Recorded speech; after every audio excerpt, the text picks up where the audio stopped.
ಪಕ್ಷದ ಸಂಘಟನೆ ಕುರಿತು ಪಕ್ಷದಲ್ಲಿ ನಡೀತಾ ಇರತಕ್ಕಂಥ ಸದಸ್ಯತ್ವ ಅಭಿಯಾನವನ್ನು ಕುರಿತು ಜೊತೆಯಲ್ಲಿ ಸರ್ಕಾರದ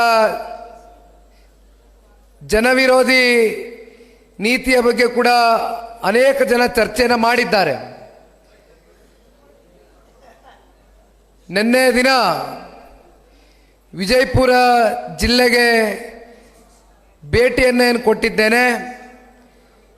2 ದಿನಗಳ ಕಾಲ ಜನರೊಂದಿಗೆ ಜನತಾದಳ ಕಾರ್ಯಕ್ರಮ ಪಕ್ಷದ ಸದಸ್ಯತ್ವ ನೋಂದಣಿ ಅಭಿಯಾನವನ್ನು ಮಾಡ್ತಕ್ಕಂಥ ಹಿನ್ನೆಲೆಯಲ್ಲಿ ನೆನ್ನೆ ದೇವರಿಪಿರಿಗೆಗೆ ಹೋಗಿದ್ದೆ.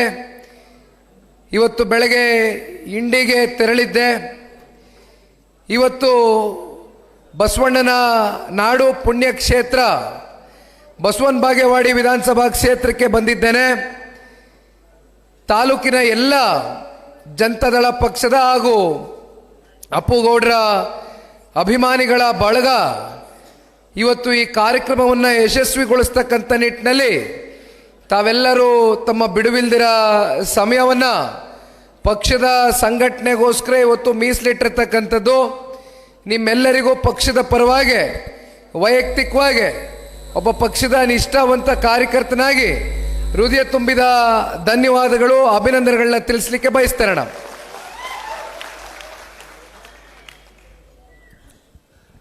ಅಪ್ಪುಗೌಡರು ಸರಿಸುಮಾರು ಅರ್ಧ ಗಂಟೆ ನಿಮ್ಮೆಲ್ಲರನ್ನು ಕುರಿತು ಮಾತನಾಡಿದರು. ಅವರು ಮಾತನಾಡಿದಂಥ ಪ್ರತಿಯೊಂದು ವಿಚಾರನೂ ಕೂಡ ಬಹಳ ಹತ್ತಿರದಿಂದ ಸೂಕ್ಷ್ಮವಾಗಿ ಗಮನಿಸ್ತಾ ಇದ್ದೆ, ಎಲ್ಲವನ್ನ ಕೇಳಿಸ್ಕೊಳ್ತಾ ಇದ್ದೆ. ಅಪ್ಪುಗೌಡರ ಕುಟುಂಬ ರಾಜಕೀಯದ ಒಂದು ಹಿನ್ನೆಲೆಯಲ್ಲಿ ಬಂದಿರತಕ್ಕಂಥ ಕುಟುಂಬ. ಅವ್ರಿಗೆ ರಾಜಕಾರಣ ಅಂತಕ್ಕಂಥದ್ದು ಅವರ ಮನೆತನಕ್ಕೆ ಹೊಸದೇನಲ್ಲ. ಮನಗೋಳಿಯವರ ಕುಟುಂಬ ನಿರಂತರವಾಗಿ ಕ್ಷೇತ್ರದ ಜನತೆಯ ಪ್ರಾಮಾಣಿಕ ಸೇವೆಯಲ್ಲಿ ಸುದೀರ್ಘ ಕಾಲ ನಿಮ್ಮ ಜೊತೆಯಲ್ಲಿ ಹೆಜ್ಜೆಯನ್ನು ಹಾಕ್ತಾ ಬರ್ತಾ ಇದ್ದಾರೆ. ಚುನಾವಣೆಯ ಏಳು ಬೀಳುಗಳು, ಸೋಲು ಗೆಲುವು ಇವೆಲ್ಲವೂ ಕೂಡ ಸರ್ವೇ ಸಾಮಾನ್ಯ. ಆದರೆ ಅಪ್ಪುಗೌಡರಲ್ಲಿ ಒಂದು ನಾನಾಗಲಿ ತಾವುಗಳಾಗಲಿ ಅವ್ರನ್ನ ವ್ಯಕ್ತಿಗತವಾಗಿ ಅರ್ಥ ಮಾಡ್ಕೊಂಡಿರ್ತಕ್ಕಂಥದ್ದು ಒಂದು, ಮನುಷ್ಯ 4 ಸಲ ಸೋಲನ್ನು ಉಂಡಿದ್ರು ಕೂಡ 4 ಬಾರಿ ಚುನಾವಣೆಯಲ್ಲಿ ಪರಾಜಿತಗೊಂಡಿದ್ರು ಕೂಡ ಅವರ ಮನಸ್ಸಿನಲ್ಲಿ ಒಂದು ದೃಢವಾದಂಥ ಸಂಕಲ್ಪವನ್ನು ಏನಿಟ್ಕೊಂಡಿದ್ದಾರೆ, ಒಂದು ಇಚ್ಛಾಶಕ್ತಿಯನ್ನು ಏನಿಟ್ಕೊಂಡಿದ್ದಾರೆ. ಅದರಲ್ಲಿ ಯಾವುದೂ ಕೊರತೆ ಕಾಣ್ತಾ ಇಲ್ಲ. ಅಪ್ಪುಗೌಡರ ವ್ಯಕ್ತಿತ್ವ ನಾನು ಗಮನಿಸ್ದಂಗೆ ಬಹಳ ಸೌಜನ್ಯದಿಂದ ನಡ್ಕೊಳ್ತಕ್ಕಂಥ ಸ್ವಭಾವದ ಒಂದು ಗುಣವಿರ್ತಕ್ಕಂಥ ಒಬ್ಬ ಮನುಷ್ಯ. ಹೆಚ್ಚಿಗೆ ಮಾತನಾಡ್ತಕ್ಕಂಥದ್ದು ಮಾಡೋದಿಲ್ಲ. ಕಾಯಕವೇ ಕೈಲಾಸ ಅಂತಕ್ಕಂಥದ್ರ ಮೇಲೆ ಇವತ್ತು ನಂಬಿಕೆಯನ್ನು ಇಟ್ಕೊಂಡು ಕ್ಷೇತ್ರದ ಜನತೆ ಮುಂದೊಂದು ದಿನ ಯಾವತ್ತಾದರೂ ನನಗೆ ಕ್ಷೇತ್ರದ ಸರ್ವೋತ್ತಮಕ ಅಭಿವೃದ್ಧಿಯ ದೃಷ್ಟಿಯಿಂದ ನನಗೆ ಒಂದು ಅವಕಾಶವನ್ನು ಮಾಡಿಕೊಡ್ತಾರೆ ಅಂತಕ್ಕಂಥ ನಂಬಿಕೆಯನ್ನು ಇಟ್ಕೊಂಡು ನಿಮ್ಮ ಜೊತೆಯಲ್ಲಿ ನಿರಂತರವಾಗಿ ಪಕ್ಷದ ಕಾರ್ಯಕರ್ತರುಗಳ ಕೈಯನ್ನು ಬಿಡಬಾರ್ದು, ಜೊತೆಯಲ್ಲಿ ಅವರನ್ನು ನಂಬಿ ಮತ ಹಾಕಿರ್ತಕ್ಕಂಥ ತಾಲೂಕಿನ ಜನತೆಗೆ ಗೌರವವನ್ನು ಕೊಡಬೇಕು ಅಂತಕ್ಕಂಥ ನಿಟ್ಟಿನಲ್ಲಿ ಪ್ರಾಮಾಣಿಕವಾಗಿ ನಿಮ್ಮ ಜೊತೆಯಲ್ಲಿ ಮನಸ್ಸಿನಲ್ಲಿ ಎಷ್ಟೇ ದುಃಖ ಇರಲಿ, ಎಷ್ಟೇ ನೋವಿರಲಿ, ಅವ್ರ ಮುಂದೆ ಏನೇ ಸಮಸ್ಯೆಗಳು ಎದುರಾದರೂ ಕೂಡ ಅಪ್ಪುಗೌಡರ ಮುಖದಲ್ಲಿ ಆ ಒಂದು ಮಂದಹಾಸವನ್ನು ನಾವೇನು ಕಾಣ್ತಾ ಇದ್ದೇವೆ. ದಯಮಾಡಿ ಅಪ್ಪುಗೌಡರು ಅವ್ರು ಮಾತನಾಡಬೇಕಾದ್ರೆ ಪ್ರತಿಯೊಂದು ವಿಚಾರದಲ್ಲೂ ಕೂಡ ಭಾಳ ಆಳವಾಗಿ ಮಾತನಾಡಿದರು. 4 ಬಾರಿ ಚುನಾವಣೆಯನ್ನು ಎದುರಿಸಿ ಸೋತಿರ್ತಕ್ಕಂಥ ವ್ಯಕ್ತಿ ಮೇಲೆ ಆಗ್ತಕ್ಕಂಥ ಪರಿಣಾಮಗಳೇನು ಅಂತಕ್ಕಂಥದ್ರ ಬಗ್ಗೆ ನಾವೆಲ್ಲ ಅರ್ಥ ಮಾಡ್ಕೊಳ್ಬೋದು. ದಯಮಾಡಿ ಇನ್ನೂ ಹೆಚ್ಚು ಅವರಿಗೆ ಪರೀಕ್ಷೆ ಮಾಡಲಿಕ್ಕೆ ಹೋಗಬೇಡಿ ಈ ಕ್ಷೇತ್ರದ ಜನತೆ. ಏಕೆಂದರೆ ಅಪ್ಪುಗೌಡರಿಗೆ ರಾಜಕಾರಣ ಮಾಡಲೇಬೇಕು ಅಂತಕ್ಕಂಥದ್ದೇನಿಲ್ಲ. ಇವತ್ತು ಸಮಾಜದಲ್ಲಿ ಏನಾದರೂ ಅವರ ಕ್ಷೇತ್ರದಲ್ಲಿ ಒಂದು ಸುಧಾರಣೆಯನ್ನು ತಗೊಂಡು ಬರಬೇಕು. ಸಮಾಜದಲ್ಲಿ ನಾನು ಈ ಶಾಸಕನಾಗಿ ಆಯ್ಕೆ ಆದಂಥ ಸಂದರ್ಭದಲ್ಲಿ ಸಮಾಜವನ್ನು ಕಟ್ಟತಕ್ಕಂಥ ಒಂದು ಕೆಲಸ ಮಾಡಬೇಕು. ಬಸವಣ್ಣನ ತತ್ವ ಸಿದ್ಧಾಂತದ ಮೇಲೆ ಈ ಕ್ಷೇತ್ರದಲ್ಲಿ ಎಲ್ಲ ಜಾತಿ ಸಮುದಾಯ ಧರ್ಮ ವರ್ಗವನ್ನು ನನ್ನ ಅಣ್ಣ ತಮ್ಮಂದಿರು ಅಂತಕ್ಕಂಥ ನಿಟ್ಟಿನಲ್ಲಿ ಮನಸ್ಸಿಗೆ ಪ್ರತಿಯೊಬ್ಬರನ್ನ ತಪ್ಕೊಂಡು ಕೆಲಸವನ್ನು ಮಾಡಬೇಕು ಅಂತಕ್ಕಂಥದ್ದು ಇವತ್ತು ಅಪ್ಪುಗೌಡರು ಈಗಾಗಲೇ ಏನು ತಮ್ಮ ಮುಂದೆ ಮಾತನಾಡಬೇಕಾದ್ರೆ ನಾವೆಲ್ಲ ಅರ್ಥ ಮಾಡ್ಕೊಳ್ಬೋದು. ದಯಮಾಡಿ ಅಪ್ಪುಗೌಡ್ರೆ, ಭಗವಂತ ನಿಮಗೆ ಇಷ್ಟು ಪರೀಕ್ಷೆಯನ್ನು ಮಾಡ್ತಾ ಇದ್ದಾನೆ ಅಂತಕ್ಕಂಥದ್ದಾದರೆ ಇವತ್ತು ನಾವು ನೀವೆಲ್ಲರೂ ಸೇರಿ ನಮ್ಮ ಪಕ್ಷದ ಕಾರ್ಯಕರ್ತ ಬಂಧುಗಳು ನಿಮ್ಮ ನೇತೃತ್ವದಲ್ಲಿ ಇವತ್ತು ಬಸವಣ್ಣನ ದೇವಾಲಯಕ್ಕೆ ಭೇಟಿಯನ್ನು ಕೊಟ್ಟಿದ್ದೇವೆ. ಆ ಬಸವಣ್ಣನ ಬಳಿ ಪ್ರಾರ್ಥನೆಯನ್ನು ವೈಯಕ್ತಿಕವಾಗಿ ಮಾಡ್ತೇನೆ. ಈ ವೇದಿಕೆ ಮೇಲೂ ಕೂಡ ಆ ಬಸವಣ್ಣನಲ್ಲಿ ನಾವೆಲ್ಲರೂ ಪ್ರಾರ್ಥನೆಯನ್ನು ಮಾಡೋಣ. ಮುಂಬರ್ತಕ್ಕಂಥ 2028ರ ವಿಧಾನಸಭಾ ಚುನಾವಣೆಯಲ್ಲಿ ಅಪ್ಪುಗೌಡ್ರನ್ನ ದಯಮಾಡಿ ನೀವು ಯಾರೂ ಕೈ ಬಿಡ್ಲಿಕ್ಕಿಲ್ಲ. ಈ ಕ್ಷೇತ್ರದ ಜನತೆ ಅವರಿಗೆ ಶಾಸಕರಾಗಿ ಆಯ್ಕೆಯನ್ನು ಮಾಡ್ತಕ್ಕಂಥದ್ದಷ್ಟೇ ಅಲ್ಲ,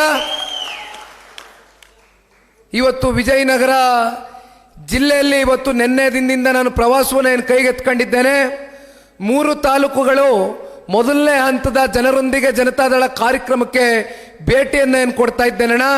ದೇವರಿಪಿರ್ಗಿ, ಇಂಡಿ ಹಾಗೂ ಬಸವನ ಬಾಗೇವಾಡಿ, ನಾಗ್ಟಾಣದ ನಮ್ಮ ಸುನೀತಾ ಅಕ್ಕವರು ಕೂಡ ಇಲ್ಲೇ ಕೂತಿದ್ದಾರೆ. ಅವರು ಕೂಡ ಮುಂದಿನ ದಿನಗಳಲ್ಲಿ ಕಾರ್ಯಕ್ರಮವನ್ನು ನಿಗದಿಪಡಿಸ್ತಾರೆ. ಆ ಸಂದರ್ಭದಲ್ಲಿ ಅಲ್ಲೂ ಕೂಡ ಭೇಟಿಯನ್ನು ಕೊಡ್ತೇನೆ. ಜನತಾದಳ ಪಕ್ಷ ಅಂದರೆ ಕೇವಲ ಹಳೆ ಮೈಸೂರು ಪ್ರಾಂತ್ಯಕ್ಕೆ ಸೀಮಿತವಾಗಿರ್ತಕ್ಕಂಥ ಪಕ್ಷ ಅಂತ ಸಾಕಷ್ಟು ಜನ ತಪ್ಪು ಪರಿಕಲ್ಪನೆಯನ್ನು ಸಮಾಜದಲ್ಲಿ ತಪ್ಪು ಭಾವನೆಯನ್ನು ಮೂಡಿಸಿದ್ದಾರೆ.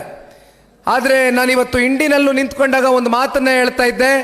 ಬಹಳ ಜನಕ್ಕೆ ಚುನಾವಣೆಯ ಅಂಕಿ ಅಂಶಗಳು, ಚುನಾವಣೆ ಫಲಿತಾಂಶ ಬಂದ ನಂತರ ಎಲ್ಲವೂ ಕೂಡ ಮನಸ್ಸಿನಲ್ಲಿ ಇರಲಿಕ್ಕಿಲ್ಲ. ಆದರೆ ಇವತ್ತು ಒಂದು ವಿಚಾರವನ್ನು ನಿಮ್ಮ ಮುಂದೆ ತಿಳಿಸ್ಲಿಕ್ಕೆ ಬಯಸ್ತೇನೆ. 2004ರಿಂದ ಇಲ್ಲಿಯವರೆಗೂ ನಡೆದಂಥ ಪ್ರತಿಯೊಂದು ವಿಧಾನಸಭಾ ಚುನಾವಣೆಯಲ್ಲೂ ಕೂಡ 40ರಿಂದ 50% ಶೇಕಡ ಶಾಸಕರು ವಿಧಾನಸೌಧಕ್ಕೆ ಜನತಾದಳ ಪಕ್ಷದ ಶಾಸಕರು ಹೋಗಿರ್ತಕ್ಕಂಥದ್ದು. 50ರಿಂದ 60% ಹಳೆ ಮೈಸೂರು ಪ್ರಾಂತ್ಯ ಆದರೆ ಮತ್ತೆ 40% ಕಲ್ಯಾಣ ಕರ್ನಾಟಕ ಮತ್ತು ನಮ್ಮ ಕಿತ್ತೂರು ಕರ್ನಾಟಕ ಭಾಗದಲ್ಲಿ ಅಂತಕ್ಕಂಥದ್ದನ್ನು ಈ ಸಂದರ್ಭದಲ್ಲಿ ನಾನು ನಿಮ್ಮೆಲ್ಲರಿಗೂ ಮನದಟ್ಟು ಮಾಡಬೇಕಾಗ್ತದಣ್ಣ.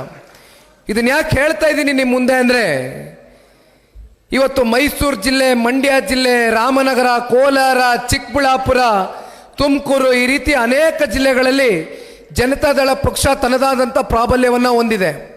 ಆದರೆ ಇವತ್ತು ನಾನು ಕಳೆದ 2 ದಿನದಿಂದ ನಿಮ್ಮ ಜೊತೆಯಲ್ಲಿ ಭಾಳ ಹತ್ತಿರದಿಂದ ಇವತ್ತು ನಿಮ್ಮನ್ನೇನು ಕಾಣ್ತಾ ಇದ್ದೇನೆ, ನೋಡ್ತಾ ಇದ್ದೇನೆ. ನಿಮ್ಮಲ್ಲಿ ಇರ್ತಕ್ಕಂಥ ಉತ್ಸಾಹಕತೆ, ನಿಮ್ಮಲ್ಲಿ ಇರ್ತಕ್ಕಂಥ ಹುಮ್ಮಸ್ಸು, ಜೊತೆಯಲ್ಲಿ ಸನ್ಮಾನ್ಯ ದೇವೇಗೌಡರು ಸಾಹೇಬರು ಹಾಗೂ ಸನ್ಮಾನ್ಯ ಕುಮಾರಣ್ಣವರ ಕಾಲ್ಗಟ್ಟದಲ್ಲಿ ಕೊಟ್ಟಿರ್ತಕ್ಕಂಥ ಕೊಡುಗೆಗಳು, ಸಾಧನೆಗಳು ಇವತ್ತು ಶಾಶ್ವತವಾಗಿ ವಿಜಯಪುರ ಜಿಲ್ಲೆಯ ಪ್ರತಿಯೊಬ್ಬ ಜನತೆಯ ಹೃದಯದಲ್ಲಿ ಶಾಶ್ವತವಾಗಿ ಉಳಿದಿದೆ ಅಂತಕ್ಕಂಥದ್ದನ್ನ ನಿಮ್ಮ ಬಾಯಿಗಳಲ್ಲೇ ನೀವು ಮಾತನಾಡಬೇಕಾದ್ರೆ ನಿಮ್ಮ ಮಾತುಗಳನ್ನ ನಾನು ಅರ್ಥ ಮಾಡ್ಕೊಂಡಿದ್ದೇನಣ್ಣ. ಹಾಗಾಗಿ ಇವತ್ತು ನನಗೆ 100ಕ್ಕೆ 100 ವಿಶ್ವಾಸ ಇದೆ.